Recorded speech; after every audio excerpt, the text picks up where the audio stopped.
after the Halloween party at Kesey's in 1963, I piled into my station wagon, threw a mattress in the back, and a big mustard squeeze bottle full of peyote tar in the glove compartment. We made that stuff by boiling down about 100 pounds of peyote into about a gallon jug, and then I filled this mustard bottle with it and carried it around. Anytime I wanted some, I'd just have some. The reason I was doing this was to drive to New York and join Kesey and his family for the world premiere of a Broadway play of One Flew Over the Cuckoo's Nest.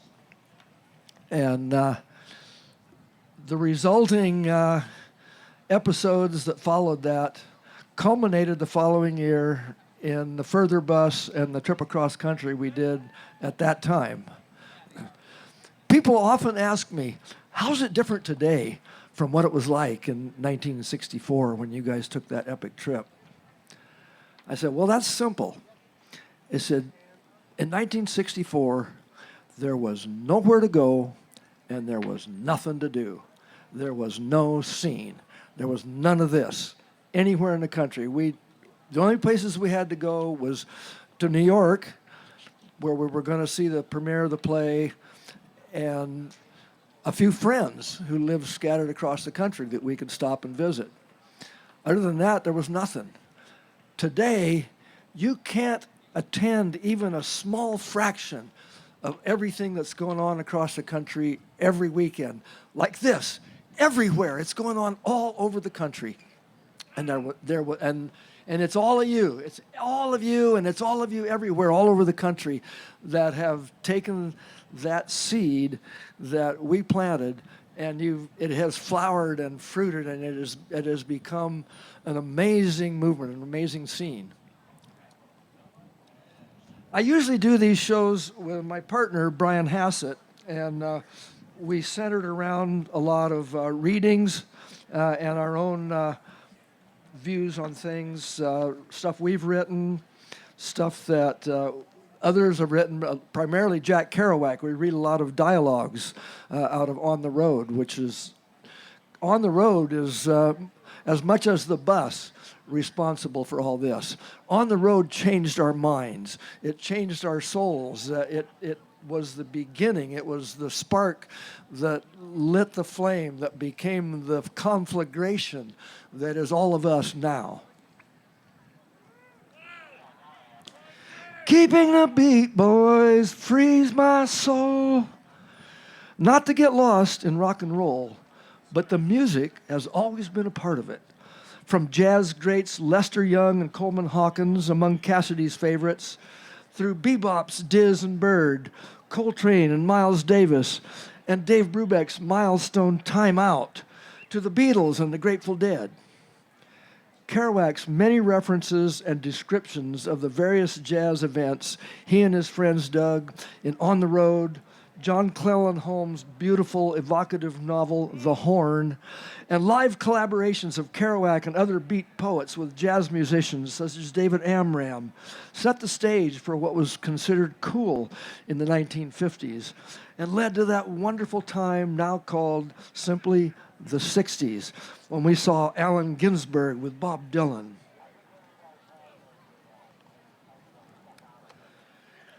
Then we went on, we did the acid tests. We got the Grateful Dead turned on and cranked up. Cassidy died in Mexico. I've got a little story here. I'm going to read some of it. Garcia has driving home late at night from a rehearsal at Shakedown Street Studio in San Rafael, and when he lives out across Marin County all the way at the ocean. And it's late, and Jerry's driving, trying to stay awake, and he's tired. It was a long time, long night. Jerry nodded a few times, blinking and gulping, cranked up the sound. Minutes crawled by. Then it happened. His cell screamed enough. His last wakeful effort, he raised his eyebrows high, then gave in. Not the comfortable sleep home in bed, desperate, awake way too long. The car sped toward the edge of the road. Disaster waited. The silver coupe crossed the line, veered lazily left. No arriving traffic. Tires touched gravel. To the left was space. No room to stop and park, but void. The space of sudden, slow terror, when gravity vanishes and time expands. Destruction, merciless death. Death don't have no mercy in this land, sang Jerry. Some obscure deadhead stereo or some low-watt, dead-friendly late-night rock and roll station. It didn't matter where. Jerry wasn't listening. The steering wheel twitched in Jerry's hands. Split second passed. The reaper smiled his toothy grimace, glanced at his gleaming blade. What? A nick? Time itself lurched, wobbled drunkenly. Events spun crazily, a vortex opening and closing, a lightning flash, a brief portal. Jerry froze, transfixed. The car hurtled onward, time screeching to a halt, starting again with a lurch. Mysterious forces in play. Yank! The wheel jerked out of Jerry's hands. The car started to skid, then seemed to drive itself. What the? Jerry thought. Was he dreaming? The car slowed. His heart raced. Just gotten away with another one. Not yet. Not your time. A voice somewhere inside his head. Neil's voice. Neil Cassidy, dead now a decade, talking calmly with authority. Brakes now, just a touch. Your wheel, you understand. Your wheel, take it. The voice, so familiar, unmistakable. Beyond just the sound, the cadence, like a jazz musician. He couldn't really tell who was steering the speeding car, himself or the ghost of Cassidy. Man, is that you? I mean, really, you? 100 questions floated his mind. The dead talking with the dead. He laughed. Neil's voice laughed too. Expressions of feelings. I got my pages backwards here. Never mind that. Okay. I am. Who else would it be? I'm only here because you still have important work to do. I'll tell you as much as I can. It's limited. The forms are such that I can't disclose everything. That would take the mystery out of it. And mystery is, of course, part of the experience. You're still in the third dimension, even though you are, as previously disclosed, a fourth dimensional being, and therein lies the importance of it all, see? Jerry suddenly realized the fog had gotten thicker as they came closer to the ocean, and he could barely see the road. Time passed. The fog lifted. He did not slow down. He believed. Memories, images of Cassidy driving, wild late-night drives, Bayshore Freeway through traffic, steering with one hand or one knee, tuning the staticky AM radio, constant search for the right music, finding it, hammering out the beat on the dash or floorboard, standing and dancing in the driver's seat, copping a feel from any young ladies present, not just cruising in his lane, driving 80 or 90, passing, cutting in and out of lanes, using both shoulders, planning his moves like a chess player, maintaining a non-stop verbal rap, whatever entered his mind at that very instant. Okay, man, I'm with you on this. I'm not sure why. Tell me what it's all about. Is there something in particular? Something I'm supposed to do? Well, you're doing it, of course. There's a revolution or an evolution going on as many people, especially here in the United States, are beginning to awaken to a fourth dimension reality. Part of that was, you understand, my work in the most recent lifetime, now gratefully ended, that is to say, invoking, as it were, in those who were ready or becoming ready to hear the higher spiritual nature of our fourth dimensional reality, which until now remained mostly hidden from or filtered from our semi-conscious state that we like to believe is reality, the third dimension. Not that I was perfect, and of course the spiritual aspect was often overlooked, and I'm guilty for that. None of us are perfect, I mean, in any case, which is why we keep coming back, which we do many times, I can assure you, and in many ways failed to overcome my greatest weaknesses, which, as I greatly regretted, and for which I still would feel chagrin if I didn't understand that it's all process. And you know, share some of both the weaknesses and the strength, which comes from our glimpses of the higher dimension. You do see that, you know. So, what to do then, you ask? Well, it's simple, because you are doing it. I mean, what else?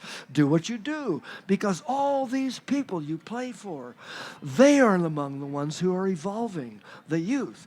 It always begins with the youth, you see. When we're young, our thoughts aren't hardened like arteries. We haven't yet contracted that sclerosis of the soul that inflicts the aging mind. We're new, open to new ideas, and resistant to the old fascist line, the control of the mind, and everything that follows. The young are not yet afraid. Of course, it's not only the youth, it's the vision, you see, and the LSD and the other things that are all a part of it, which is why the fascists are so strongly opposed. It breaks their bonds over us when we begin to see the light and reject their serfdom, as Kesey so accurately called it. It's in seeing other realities. It's the receptivity to alternate reality as exhibited in the mind through psychedelics that opens us to the idea and the experience of the higher dimensions. That's why it's happening now. It's time. And Neil goes on and he tells Jerry a lot of what it is that he expects him to do. And if you read the book, it's called Trouble Ahead, Trouble Me Behind, and I should have a copy of it here in front of me, and I don't. But anyway, I usually do these things in partnership with Brian Hassett, and we read these Kerouac dialogues. But Brian is busy right now. This weekend, we have written a play that essentially tells this whole story. This last part is fiction, and as Kesey liked to say, it's true, even though it didn't happen. But what we're going to talk about happened. We're going to try to dramatize the events from that 1963 time in New York all the way to the bus trip and everything that has come after it. Brian's busy finishing up this play. We're going to perform it this evening at 8 o'clock right up the road here at a place called Beyond Baroque, 681, I believe, Venice Boulevard. It's just a few blocks. And we'll be doing that at 8 o'clock this evening.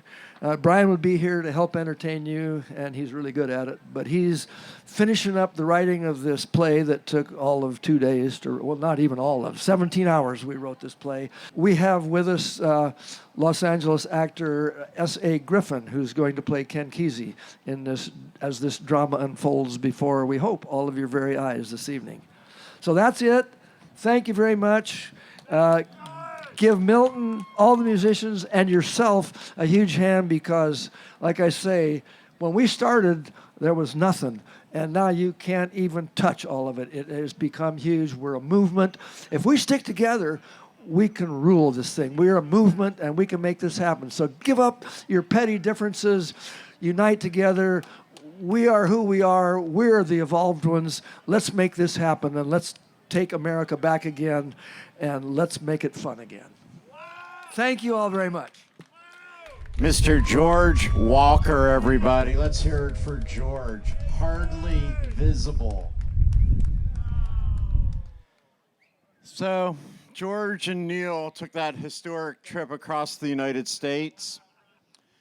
And a lot of that came from the beats, which also came here from Venice.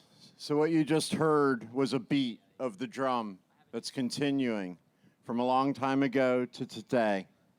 I hope you do take a moment and join George and Brian over at Beyond Baroque. We are blessed to have a literary center, and what they're going to be doing over there tonight will be an honor to the beats and the history of our community. I'd like to hear a big round of applause for everyone that's here in the crowd today. You guys have chosen to come out, chosen to be present. chosen to check it out.